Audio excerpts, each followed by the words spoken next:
آج آپ الحمدللہ 22واں پارہ سن رہے ہیں۔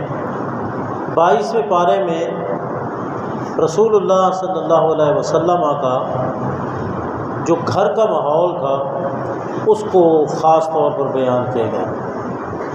گھر کا ماحول محمد رسول اللہ صلی اللہ علیہ وسلم کا کیسا تھا، اور آپ کی گھر والیاں جن حالات کے تحت یہ آیاتیں آئیں، اس وقت 9 بیویاں تھیں، آزاد عورتیں محمد رسول اللہ صلی اللہ علیہ وسلم، اور ان میں 5 بیویاں وہ تھیں جو اعلیٰ خاندان سے تھیں، یعنی قریش خاندان سے تھیں۔ باقی جو تھیں 4 وہ مختلف قبائل کی تھیں، لیکن 5 جو تھیں وہ قریشی خاندان کی تھیں، جن میں عائشہ رضی اللہ تعالیٰ عنہ، حفصہ رضی اللہ تعالیٰ عنہ، اور اسی طرح ام سلمہ وغیرہ رضی اللہ تعالیٰ عنہ، زینب رضی اللہ تعالیٰ، تو یہ 9 بیویاں تھیں۔ اور آپ کے گھر کی صورتحال یہ تھی کہ عائشہ رضی اللہ عنہ فرماتی ہیں مدینہ میں 10 سال رسول اللہ صلی اللہ علیہ وسلم نے گزارے، اور 10 سالوں میں 3 دن ایسے نہیں آئے کہ آپ کے گھر والوں نے گندم کی روٹی سیر ہو کے کھائی۔ پورے 10 سالوں میں 3 دن بھی ایسے مسلسل نہیں تھے کہ گندم کی روٹی، مٹن کی بات نہیں، مچھلی کی بات نہیں بھی، نہ کڑھائی روسٹ کی بات ہے، اور نہ ہی بریانی اور زرد پلاؤ کی بات ہے صرف گندم کی روٹی، کہ گندم کی روٹی بھی 3 دن مسلسل سیراب ہو کے وہ نہیں کھائے۔ اور عائشہ رضی اللہ عنہ فرماتی ہیں 2 مہینے گزر جاتے تھے، آپ کے گھر کے چولہے میں آگ نہیں جلتی تھی۔ اور بھانجا اپنی خالہ سے پوچھتا ہے کہ خالہ پھر گھر میں کیا تم استعمال کرتے تھے؟ جب چولہے میں تو آگ جلتی نہیں تھی تو استعمال کیا کرتے تھے؟ تو خالہ اپنے بھانجے کو کہتی عائشہ رضی اللہ تعالیٰ عنہ کہ 2 چیزیں، ایک پانی اور ایک کھجور کھا کے پانی پی کے، اسی پہ گزران ہوتی تھی محمد رسول اللہ۔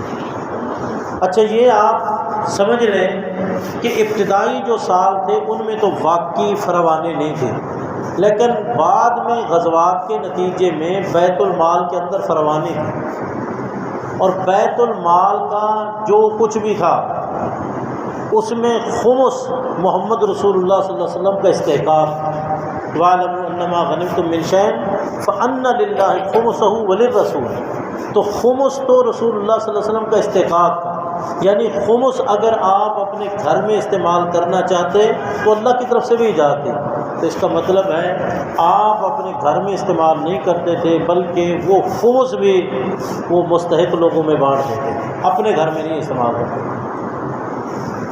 دیکھا دیکھی نبی صلی اللہ علیہ وسلم کی بیویاں مہاجرین اور انصار کے گھر آنا جانا تھا، تو ان کے گھر میں دیکھتے کہ اچھا پکا ہوا ہے، اچھا کھاتے ہیں، میٹھا بھی پکتا ہے، نمکین بھی پکتا ہے۔ تو ایک دن ساری بیویاں اکٹھی ہو کے آپس میں مشورہ کر کے رسول اللہ صلی اللہ علیہ وسلم کے پاس گئیں اور جا کر کہا کہ آپ ہمارے گھر کے جو اخراجات ہیں اس میں اضافہ کریں، مطالبہ کیا رسول اللہ صلی اللہ علیہ وسلم۔ نبی علیہ الصلوۃ والسلام نے ان کو نہ برا بھلا کہا، نہ ان کی کسی بات کا جواب دیا۔ آپ ناراض ہو گئے، کہنے لگے 1 مہینہ میں اب تمہارے پاس نہیں آؤں، 1 مہینہ نہیں۔ یاد رکھیں، گھر میں ہر چیز ہو اور شوہر نہ ہو، ہر چیز دنیا کی ہر نعمت ہو، لیکن بیوی کے گھر میں اس کا شوہر نہ ہو تو کچھ بھی نہیں، کچھ بھی نہیں۔ یہ وہ چیز ہے جو سر کا تاج ہے۔ تو جب نبی صلی اللہ علیہ وسلم نے یہ کہہ دیا کہ میں اب تمہارے گھر نہیں آؤں گا، تو ان کے دل پہ کیا گزری ہے، اور نبی صلی اللہ علیہ وسلم نے ایلا قسم اٹھا لی کہ 1 مہینہ میں نہیں آؤں گا۔ بات پھیل گئی، ابو بکر صدیق رضی اللہ عنہ کو پتہ چلا، عمر فاروق رضی اللہ عنہ کو پتہ چلا، لیکن چونکہ آپ اعلان کر چکے تھے، قسم اٹھا چکے تھے کہ میں 1 مہینہ نہیں آؤں گا، اس لیے نبی صلی اللہ علیہ وسلم 1 مہینہ تک کسی بیوی کے گھر نہیں گئے، اور ایک چھوٹا سا کمرہ تھا جس میں رسول اللہ صلی اللہ علیہ وسلم اپنا وقت گزار رہے۔ اور نبی علیہ الصلوۃ والسلام کی کیفیت دیکھی، عمر رضی اللہ تعالیٰ عنہ نے فرماتے ہیں میں گیا تو جس 4 پائی پر رسول اللہ صلی اللہ علیہ وسلم لیٹے ہوئے تھے، اس 4 پائی کا بان اس کی وجہ سے نشان پڑے ہوئے تھے رسول اللہ صلی اللہ علیہ وسلم کے جسم میں، اور آپ کی آنکھوں میں آنسو آ گئے۔ کہنے لگے اللہ کے رسول صلی اللہ علیہ وسلم وہ اللہ کے منکر اور باغی، اور ان کے پاس یہ فراوانی اور آپ کی یہ حالت۔ تو نبی صلی اللہ علیہ وسلم نے فرمایا ان کے لیے دنیا میں اللہ نے رکھ دیا اور ہمارے لیے اللہ نے آخرت میں رکھا۔ تو بہرحال جب پورا مہینہ گزر گیا تو سب سے پہلے رسول اللہ صلی اللہ علیہ وسلم عائشہ رضی اللہ عنہ کے پاس آئے اور آ کر کہا میں ایک مشورہ آپ سے کرنا چاہتا ہوں، جذباتی فیصلہ نہیں کرنا، سوچ سمجھ کے فیصلہ کرنا ہے، اور اپنے ماں باپ سے بے شک مشورہ کرنا ہے تو کر لینا۔ وہ کیا تھا فیصلہ کہ اگر تم چاہتی ہو تو منہ مانگی چیز سب کچھ مل جائے گا، لیکن تمہارا میرا تعلق ختم ہو جائے گا۔ تعالیں آ جاؤ، ومتعکن واسرحکن سراحا جمیلا، میں تمہیں دنیا کا ساز و سامان سب دے دیتا ہوں لیکن تمہیں اچھے انداز میں چھوڑ دیتا ہوں۔ وَإِن كُنتُنَّ تُرِدْنَ اللَّهَ وَرَسُولَهُ وَالدَّارَ الْآخِرَةَ، اگر تم اللہ کو چاہتی ہو، اس کے رسول صلی اللہ علیہ وسلم کو چاہتی ہو اور آخرت کو چاہتی ہو، تو پھر جیسے وقت گزر رہا ہے ایسے ہی گزارنا پڑے گا، پھر یہ فراوانی اور یہ تمہاری خواہشات یہ نہیں پوری ہو سکتی۔ نبی علیہ الصلوۃ والسلام نے اس چیز کو کیوں ترجیح دی تھی؟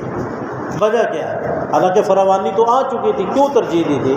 نبی صلی اللہ علیہ وسلم کی اس دعا سے پتہ چلتا ہے، آپ اپنی زندگی میں یہ دعا کیا کرتے تھے، اللہم احیینی مسکینا وامیتنی مسکینا واحشرنی فی زمرۃ المساکین، اللہ مجھے زندگی دے تو مسکینوں والی، مجھے موت دے تو مسکینوں والی، اور قیامت کے دن مجھے اکٹھا کر تو مسکینوں کے ساتھ اکٹھا کر۔ اور نبی علیہ الصلوۃ والسلام نے فرمایا قیامت کے دن جنت میں مسکین غنی لوگوں سے 40 سال پہلے جنت میں جائیں گے، 40 سال پہلے جنت میں جائیں گے مسکین لوگ۔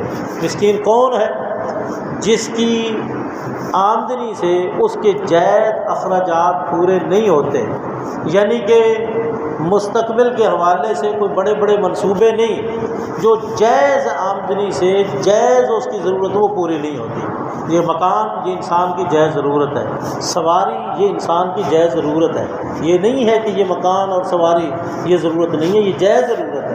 اچھا مکان اچھی سواری یہ سعادت ہے، اور نبی صلی اللہ علیہ وسلم نے اس کی تعریف کی ہے۔ اس کا مطلب یہ ہے کہ وہ لمبے منصوبے، یہ کوٹھیاں بنگلے اور یہ کاروباری نقطہ نظر سے مستقبل کے حوالے سے اپنے لیے اولاد کے لیے یہ نہ ہو۔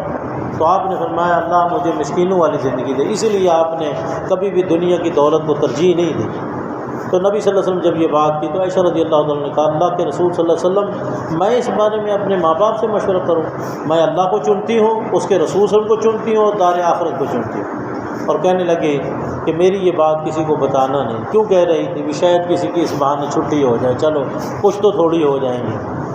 باوجود ہے کہ وہ اللہ کے نبی کی کتنی عظیم بیویاں تھیں، کتنی نیک تھیں، لیکن عورت کی جو سوچ ہے وہ ان کے اندر بھی تھی کہ کسی طرح چھٹی ہو جائے۔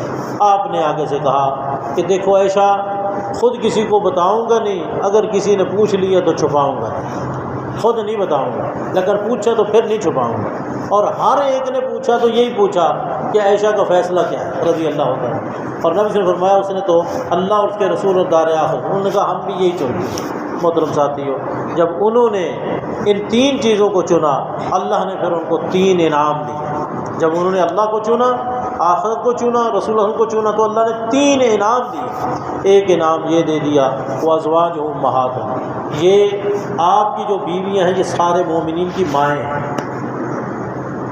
سوچنے کی بات ہے، ایک انسان اپنی زبان سے کسی کو ماں کہہ دیتا ہے تو پھر اس کو زندگی میں وہ کبھی برا بھلا نہیں کہتا۔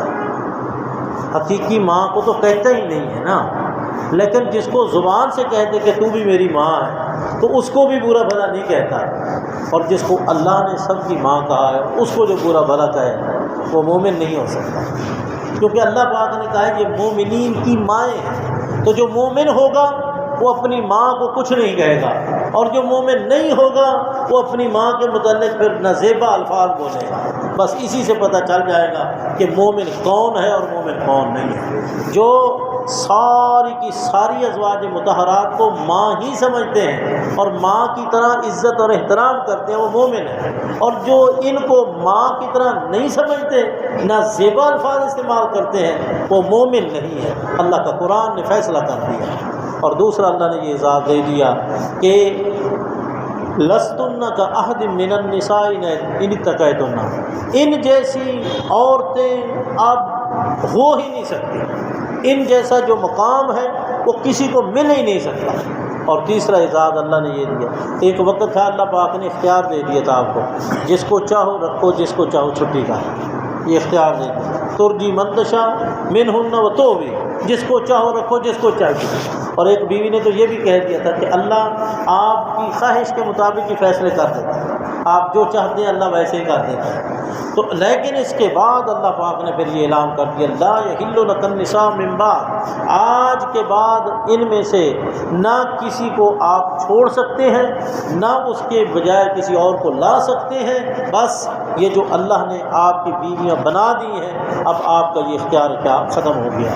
یہ مقام کیوں ملا کہ انہوں نے اللہ اور اس کے رسول صلی اللہ علیہ وسلم اور دار آخرت کو۔